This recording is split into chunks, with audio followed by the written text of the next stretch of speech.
Okay, so I'm going to first plug Wellhouse and then we'll get started. How about that? Okay. You know we got license plates? We have license plates. This is really crazy. I opened Wellhouse with $33 and I was on food stamps. I have two pet peeves. I'm going to go ahead and get out here before I continue the plug so you'll understand what God has done. Because we are faith-based and Christ-centered. And there's a reason behind that. But with $33, me by myself with a crazy idea, and now we're getting license plates. But we need 1,000 of these pre-ordered. The instructions are on the back, even if you've just renewed. And it's $50 for the tag, but it has our crisis line on it, and we have a 24/7 crisis line. So if you travel or you're somewhere and there's a girl who's being exploited who has heard of Wellhouse but doesn't know the number, that tag will show her the number. And so that's really huge for us. The other thing of that is Wellhouse gets $42.50 of the $50 that you pay for it. So that's, the state's not taking the money, we're actually getting it. So there's these up here. And I also brought pamphlets for you so you'll understand more about Wellhouse. Just so you know, I actually worked in this building and went to school in this building. I have a master's in public health with a dual degree in master's in public administration. But my two pet peeves are, number one, is that when someone tells me I'm just one person and I can't make a difference, that's a lie. I was one person with a crazy idea and I wanted to help one. And I wound up helping a lot, which is really God. The other thing is that when people say, I'm a convicted felon, just so you know, I've been to prison twice, that I can't get a job because I'm a convicted felon. Because that's not true either. I've been a convicted felon since I was 19. So I'm gonna tell you a little bit about my story and then how Wellhouse got started. There's not many people that know this, and I will share it here, but Wellhouse was my GRP. So it was actually a part of UAB. Yeah, that's kind of crazy, isn't it? I saw you go over here and go, oh, wow. So I grew up in a home without a father. I was my mother's only child, and she was abusing me. She called it spankings, but I've actually worked for DHR, and if I was a social worker seeing this child go through something, I would have taken that child away. Well, what happened, I'm not from Birmingham. I'm originally from Georgia. I was born in Noonan and raised in Carrollton and Atlanta, and the very first time I ran away, I was 12 years old. And at 12 years old, I ran away from Carrollton, Georgia, and wound up in Birmingham, Alabama that night. So I kind of think I was kind of meant to be here all along and just didn't know it. My mother came to pick me up that night. She took me back, and I had been assigned a social worker. During that time, there was not Amber Alerts. I was just considered a missing kid because I'm 45, so I'm a little bit older. But she took me back to meet that first social worker, and that first social worker looked at me at 12 years old and said, when's the last time you had sex? During this initial interview. 12-year-olds can't consent to sex. I was raped. Well, what had happened is I'd been raped the week before by 3 guys. And I didn't understand that I was raped because I didn't fight back, and I thought it was my fault. So when she looked at me at 12 years old, can you remember being 12? And I mean, you really thought you were smart, but you weren't. That's the older you get, the dumber you realize you really are, just so you know. I don't care how much education you have. We still learn every day. But she looked at me, and I thought something was wrong with me, and I was marked. And I'm not bashing social workers because my undergrad is in social work here from UAB too. And I have failed children just as this social worker failed me. So she looked at me and she asked me that question in front of my mother. And then at the end of this interview, she proceeded to handcuff me and took me to juvenile jail, which is called a youth detention center. It's actually RYDC in Georgia, regional youth detention centers, for 72 hours. And my mother came and picked me up and took me back home. There's a couple of takeaways I want to make sure you have, because y'all are going into health professions, most of you, right? Or social something. You're going to be in a social service field. Healthy children from healthy homes don't run away. Even if that child is from a healthy home and they're running away, something has happened in their life. Something is going on that they're reacting to. Drugs are never the problem. They're a symptom of the problem. Healthy people don't get high. There's something that's happened behind that. Prostitution, strip clubs, and pornography are never a choice. Never a choice. How many of you in here are over 18? Is everybody over 18? Is there anybody under 18?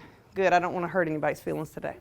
Did any of you have an epiphany on your 18th birthday? You're financially secure, emotionally stable, and spiritually mature? I'm just checking. I understand we have to have a boundary when it comes to law from a child to an adult, but you don't have an epiphany. You're not okay just because you turned 18. But at 18 years old, we're blamed. How many of you remember the domestic violence fight 35 years ago? Okay, never mind. So I'm not that old. Well, most of the concept was, it's her, she married him, why don't she just leave? It's not, we found out it's not that simple. This is the same way. So between 12 and 15, I ran away many, many times. My father still wasn't in my life. He did get out of prison when I was 11. He actually died in prison 3 years ago, almost 4 years ago now. My mother was abusing me. At 13, they put me in a psych ward, and during that time, there were not adolescent psychiatric wards because they were trying to figure out what was wrong with me because I was a consistent runaway. I was in emergency shelters, group homes, and one foster home. And the one foster home I was in was the director of the juvenile probation office where I was on probation. Her and her husband were foster parents, and I stayed there about 2 months. I actually heard a foster mother tell one of my social workers, "I will not take her in my home. She will not stay long enough for me to love her." So I was rejected. At about 14 years old, a judge looked at me after I had run away one time and was taken before him and said, "You're incorrigible." And I said, "What does that mean?" He said, "There's no hope for you." I was at one of our group homes recently here in Alabama, and I was sharing that story a little more detail because I was sharing it with the kids. And a 14-year-old little girl looked at me and she said, "A judge told me that not too long ago." So we're still blaming our kids for their behavior. One particular time I attempted to run away. My mother caught me, dragged me down the hall by the hair of my head, duct taped my wrists and ankles, and beat me with a sawed-off broom handle that we used to keep the sliding door closed. Called my social worker to come get me. When my social worker got there, she applauded my mother for punishing me. Then she proceeded to handcuff me and take me back to juvenile jail. When they got me there, because of the beating that had just taken place, they stripped me nude and took pictures of me so they wouldn't be liable for the bruises that were on me. They had to prove that I came in with those bruises. So I was blamed. So at 15 years old, I ran away for the last time, and I met my first pimp. Did I know he was a pimp? Yeah, I'd run away enough. I knew he was. But where else was I going? I was running from home. I'm my mother's only child. My father was not in my life. Social workers had failed me. The judges had told me there was no hope for me. And everyone consistently, what their response to me was to lock me up or to put me in a home instead of looking at what was happening in my life. And so that pimp, when he took me home, there were 4 girls there. 2 worked the streets and truck stops and 2 worked strip clubs. And I was the youngest, and the oldest was about 20 or 21. And he had me doing something different. He had me selling drugs. Now, up until this point, the only thing I had done was try marijuana. And I actually tried it with my father the first time. Didn't like alcohol because my father was an alcoholic, so drugs weren't, during that whole time of running away, I don't know how many times I was drug tested because they just knew something was wrong with me. Never came up positive. I didn't like drugs. So this pimp, he loved me more because he had me selling drugs and he had them doing what they were doing. Now, do you remember being 15 and vulnerable? That's exactly where I was at. And this was the healthiest thing I'd ever seen in life. We had family meetings every night. We sat down to dinner at a table together every night. And all the girls had a quota to make, but I didn't know what the other girls' quota was, but I knew what mine was. However, you did know what happened when you didn't make quota, because your punishment didn't happen in private. It happened in front of all the other girls, whether it was a beating, a torture, a rape, or a gang rape, or whatever he decided that night. And by the way, the pimp I'm talking about was one of the nice ones. He wasn't the gorilla pimp I had. And so he's having me sell drugs, and he's teaching me everything he thinks I need to know about cocaine. And every single day he's telling me, don't do it, don't do it, don't do it, don't do it, don't do it. If you do it, it's the worst thing you could ever do in your life. And then one particular night he sends me out, drops me off, gives me the drugs, and there's not enough drugs to make quota. The table had turned. Did I physically submit to being bought that night? A man paid for sex with me that night. Yes, I made quota that night, just so you know. It was rape. I wasn't even old enough to consent to sex. And my counselor and I are still walking through all of that because it's still very painful. Every single time I was purchased was rape. Every single time a girl is purchased, it's rape. The first time I was on a strip club stage was with that pimp. And when he was gone, the bouncer wouldn't let me leave. Strip clubs, she's not working her way through college. I've rescued a girl from a strip club. I sent in an undercover police officer to get her out, and he pretended to be a John to purchase her to get her out. Our concern was they weren't going to let her leave. They were going to take him and her to the VIP room. Because in every strip club, there's a VIP room where stuff like that happens. And by the grace of God, they did let her leave that night with him, and we were able to rescue her. Strip clubs are not choices. Pornography. I have seen pornography shoots. They're not choices. Just like this gentleman right here, I don't know who all he's got on the camera, but he's filming me. And you don't know what's going on behind that camera in pornography. And how many of you girls, when you were 12 or 13, can make yourselves look 20? All of us could. And just because she looks 20 on camera doesn't mean she's not 12. And you don't know what's happened. It's not okay. So how long do you think it was I began using that cocaine after that first night? How long? Huh? Not very long. Not very long. Probably that night, or I think it was the next night. Now, does it become a vicious, ugly cycle? Absolutely it does. But drugs are not the problem. I didn't have a drug problem. I had a pain problem. I was being raped every day, sometimes 30 or 40 times a day. And that's normal for us to be purchased that much because you have quotas to make. So just so you know, I've been bought, sold, traded, and given away between pimps. I've been sold in every state but Alaska and Hawaii, and I've been sold in Canada and Mexico too. This is a global problem, but we tend to look at it here as the girls are choosing to do it. I understand we see the little girls in Thailand that are 5, but we have those 5-year-olds here too. I just recently assisted in a child pornography case because what my primary responsibility right now with Wellhouse is public speaking and awareness and trainings with law enforcement and healthcare professionals and social workers. But on this also, I help with juvenile cases. So on a Friday night not too long ago, I got a phone call, and it was 5 kids that an investigation was being done on for child pornography. When we got there, it was not 5 kids. There were 11 children. The youngest was 1. The oldest was 14. And they were all born and raised in Alabama. We have a problem. We have a global problem, but we have a local problem too.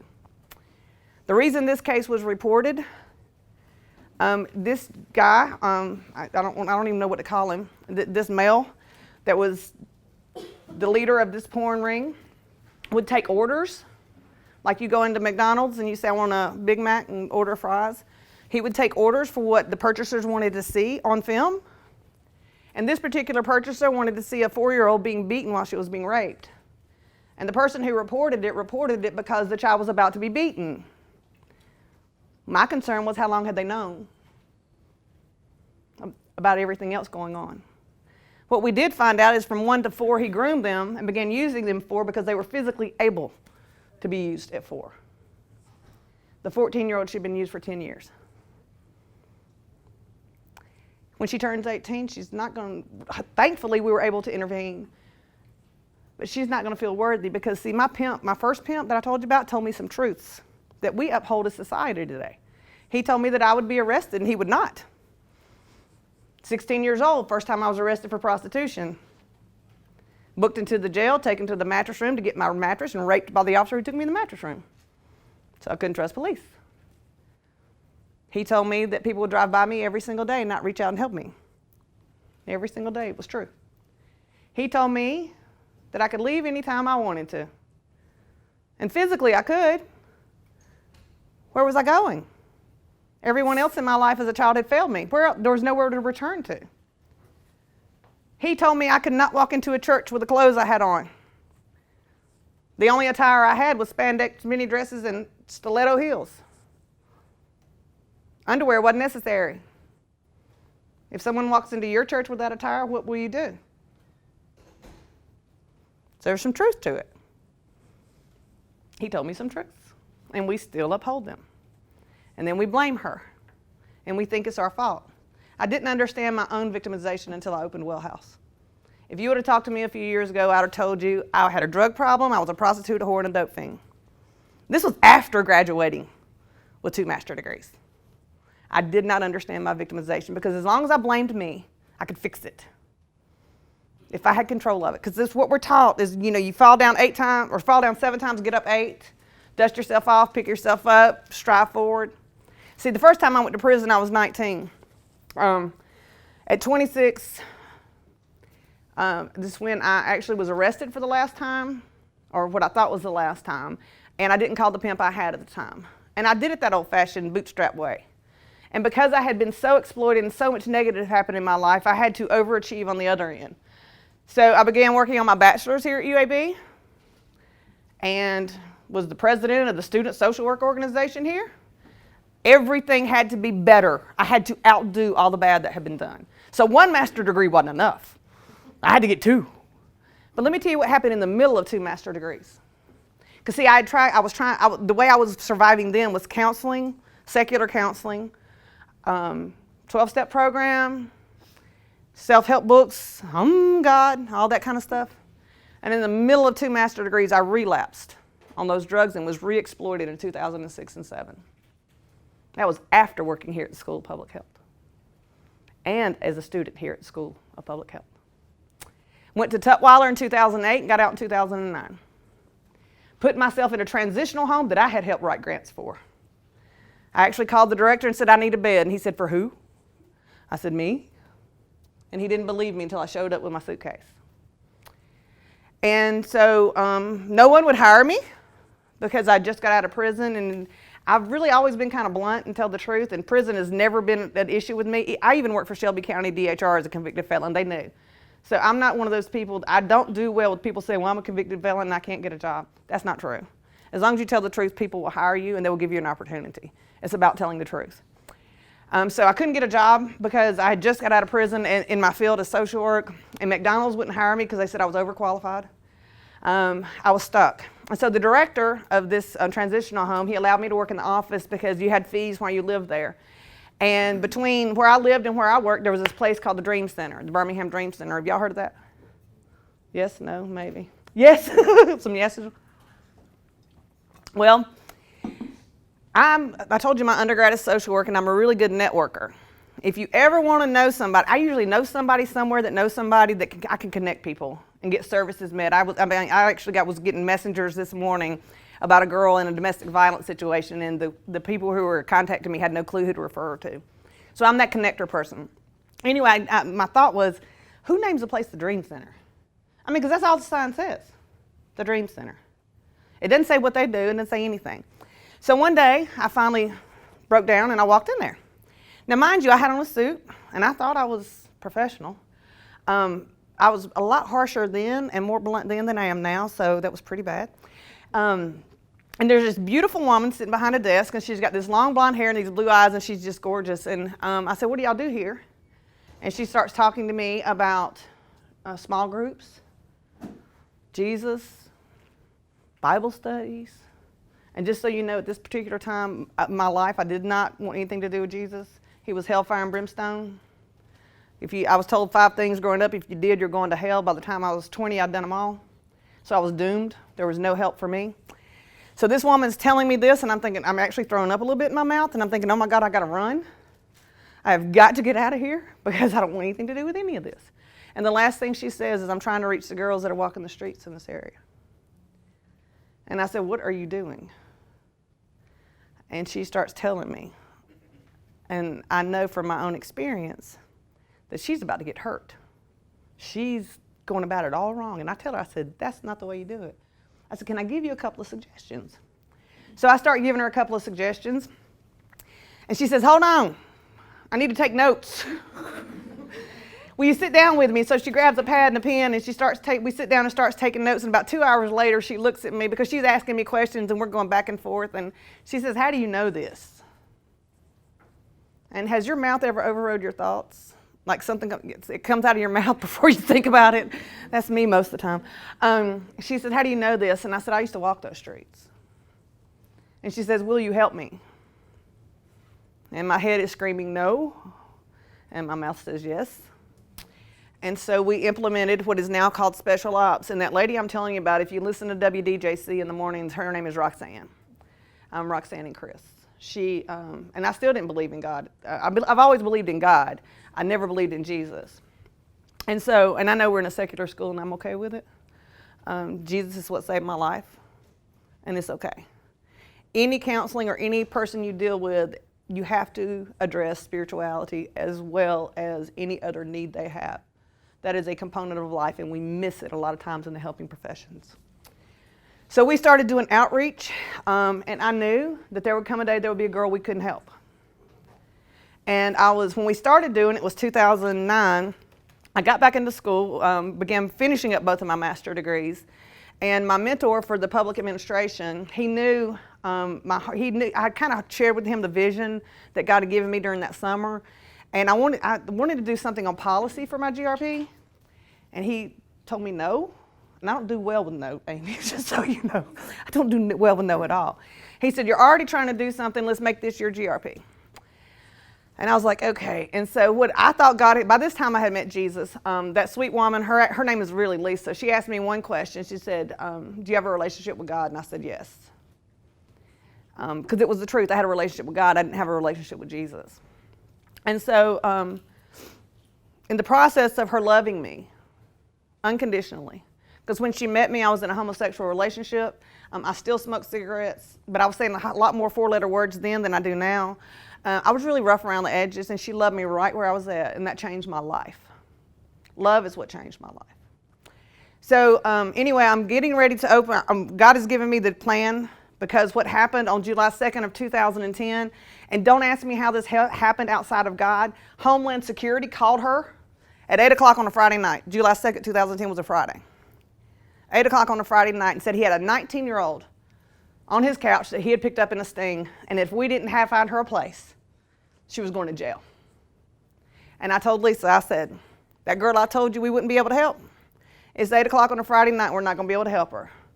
And if you know her, she's a little emotional, if you've ever listened to her, and she starts screaming, not at me, but because we can't help her. Because up until that point, every girl that had asked for help would have been able to get placed somewhere. We'd been able to get placed.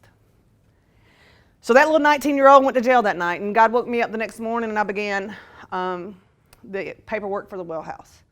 Everything that everyone says you need to do for a nonprofit, the 1023, 501, 1023 is actually the application for the 501c3, projected budget, strategic plan, SWOT analysis. I did. This school taught me how to do that. I did the business plan. Actually look at the projected 2-year budget and laugh at it. Because that's exactly what it was, is a beautiful projection. It was not actually what happened. It was nowhere near what happened. So God tells me to write the plan, and I write the plan, and I did not want to open Wellhouse. I wrote the plan, I got the crisis line established, I had a bank account, everything was in order. I did not have a place to put the girls, so I needed someone with money to get a place. And I wanted someone else to run it. Because see, I had been through enough in my life at this time that I wanted a sweet little 9-to-5. And all of you will not have that in this field at all. I wanted to clock in the morning and clock out in the evening and leave the job there. Well, that's not what happened. So on my 40th birthday, which was December the 14th of 2010, I had a meeting with a man who was an executive director of a local ministry. And he said, and by this time, I had done everything for Wellhouse.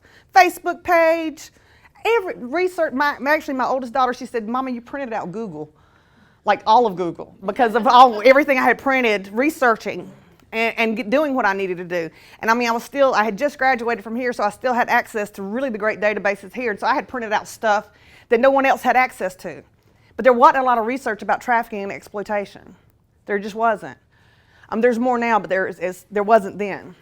And so I was ready to hand it over. But on that meeting, this executive director, he said, Tawan, people don't want to know what you want to do. They want to know what you're doing.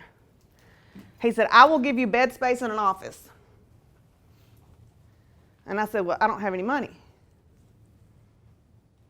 And he said, I don't care. I just want to help you. In November, I had filed our 1023. Actually, I had raised enough money to be able to file it. I wanted to make sure that was happening. On January 27th of 2011, I got actually connected to a lot of other NGOs throughout the world because just the way social media and stuff works.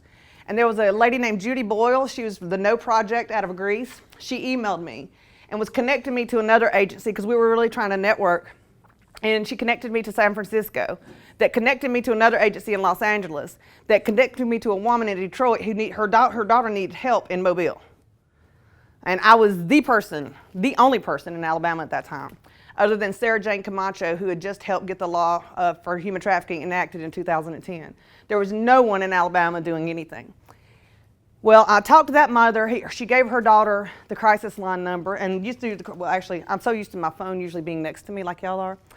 The crisis line used to come to my phone, and did for about 3 years.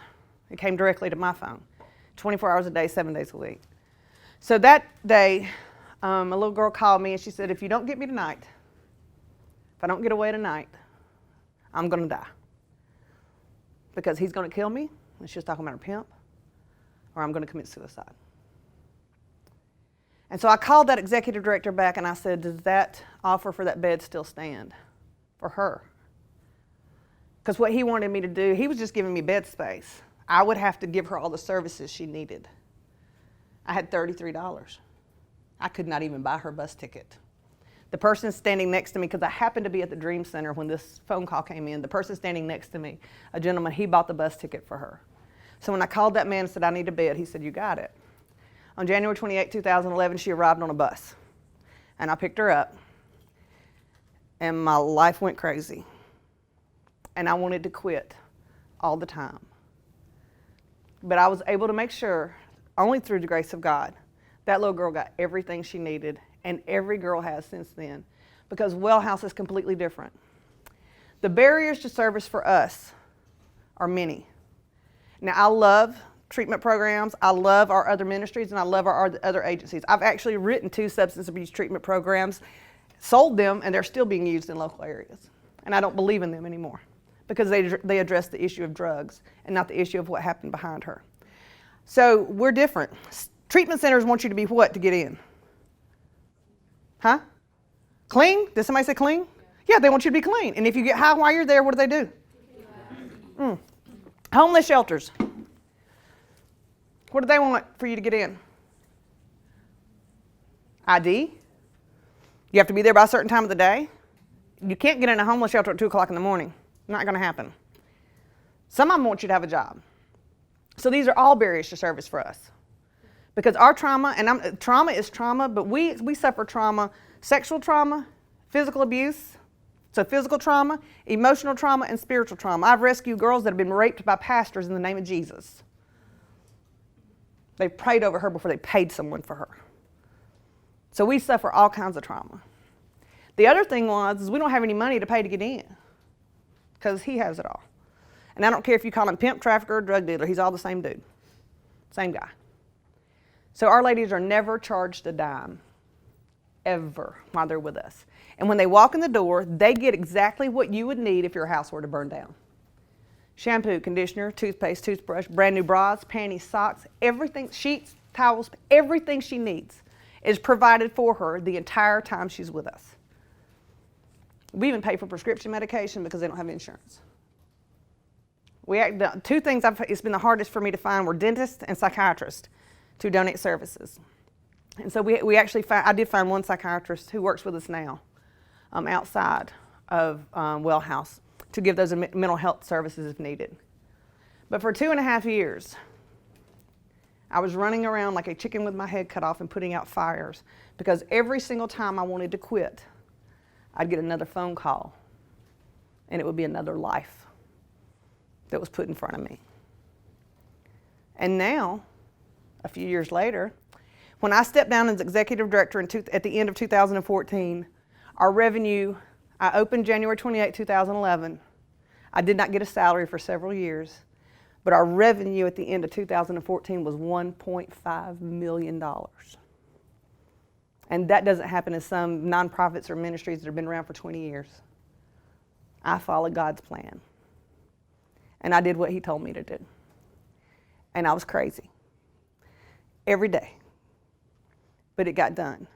I have been called crazy on TV and radio multiple times. Do you think you can make a difference? If I can help one, I've made a difference. And that was my goal, is to help one. Now we've rescued, when I was ED, I'd rescued about 250 women and girls. The youngest was 13 and the oldest was 59. 77% of the ones I rescued were from Alabama.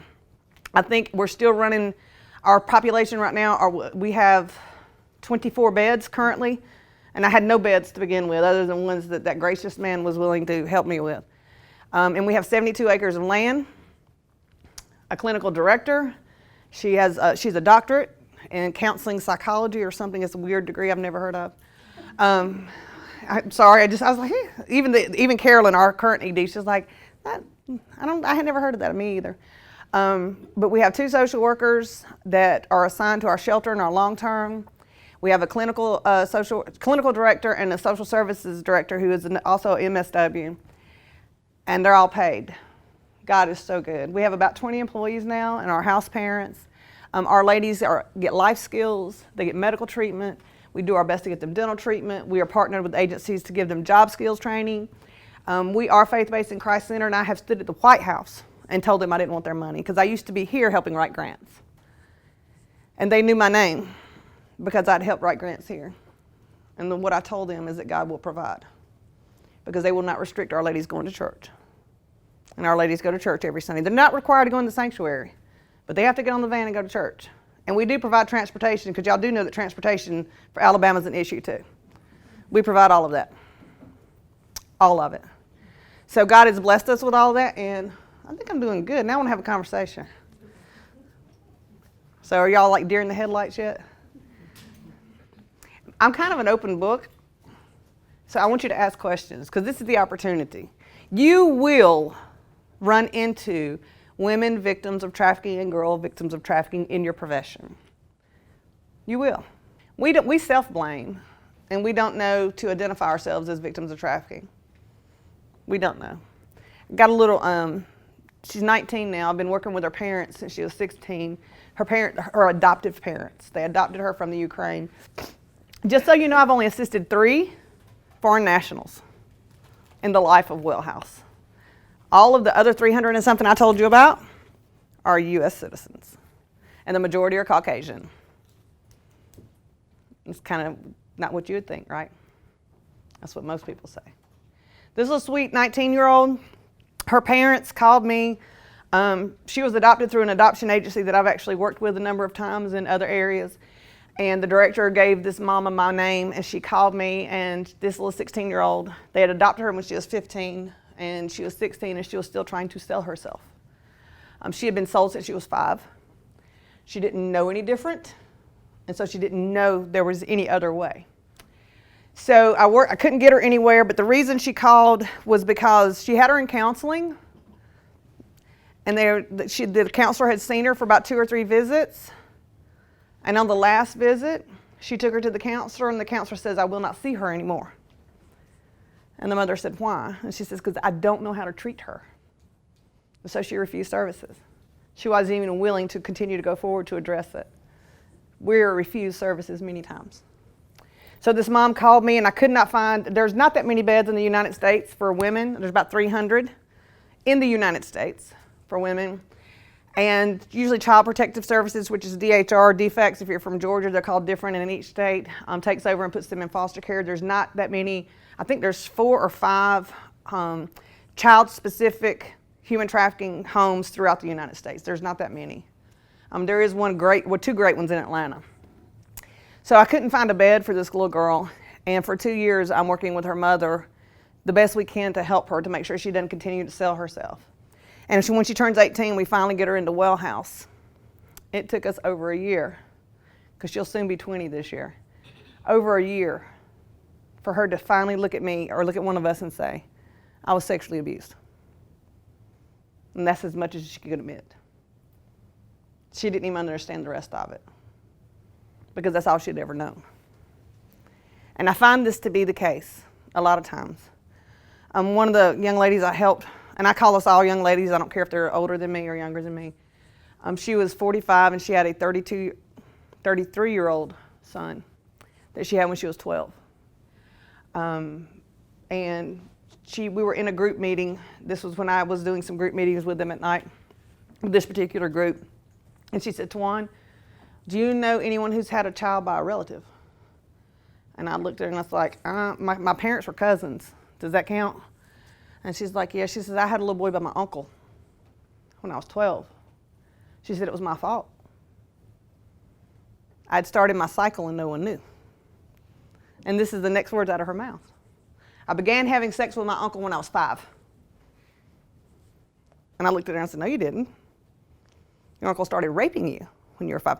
No, Tawana. This is what we were supposed to do. This is what our family said. This is how it was supposed to be. The girls in the family were supposed to make sure the men were taken care of. She was a little bit more graphic than what I just said. And I said, no. She said, I didn't tell anybody I'd started my cycle and I wound up pregnant. And her son shouldn't really be alive.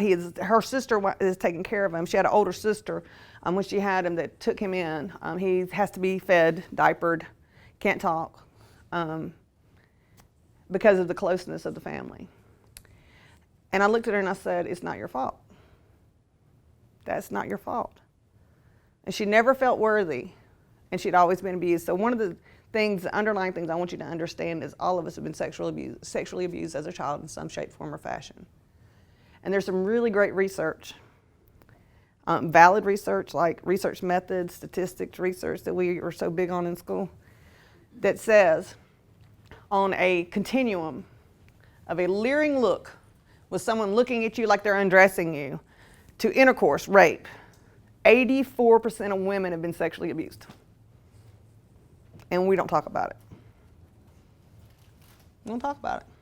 And then when our kids tell us, we don't believe them. And people ask me, where does prevention start? And prevention starts by talking about sex appropriately at a very, very early age. Very early age. I got a 16-year-old at home.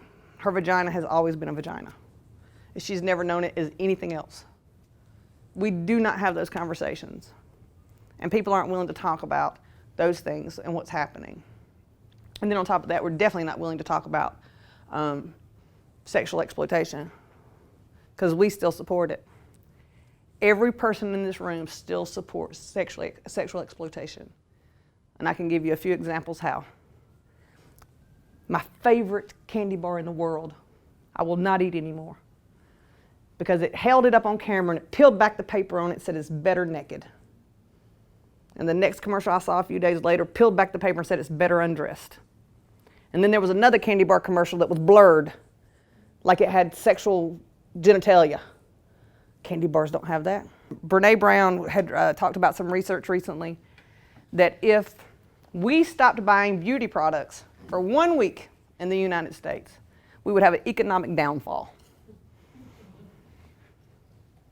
We support it. We support it. And we've got to stop. Who drinks coffee? I'm sorry, that's, so you know, this is what's in here? It's coffee. Who drinks coffee? Who eats chocolate? Do you know if it's fair trade or not? Cocoa beans and diamonds are the 2 biggest forms of labor trafficking in the world. How many of you have diamonds? Girls? You do. Children are used to mine those diamonds, for the most part, in other countries. We're not addressing it.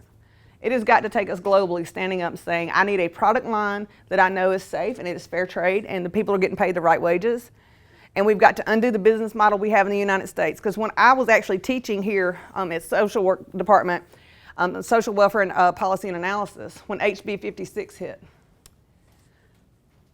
See, our business model says, and I'm talking a little bit about labor trafficking so you understand that human trafficking is both sex and labor trafficking. When HB 56 hit, farmers lost money because undocumented people left Alabama. But we were supporting those people being trafficked because we buy that product, we buy that fruit. Because our business model in the United States says what? Spend the least amount of money to make the most profit. And our mindset says, I hire him, he's from wherever he's from, he would only make $7 a week in his country, and I'm paying him $5 an hour here. That's not even minimum wage. We are trafficking those people.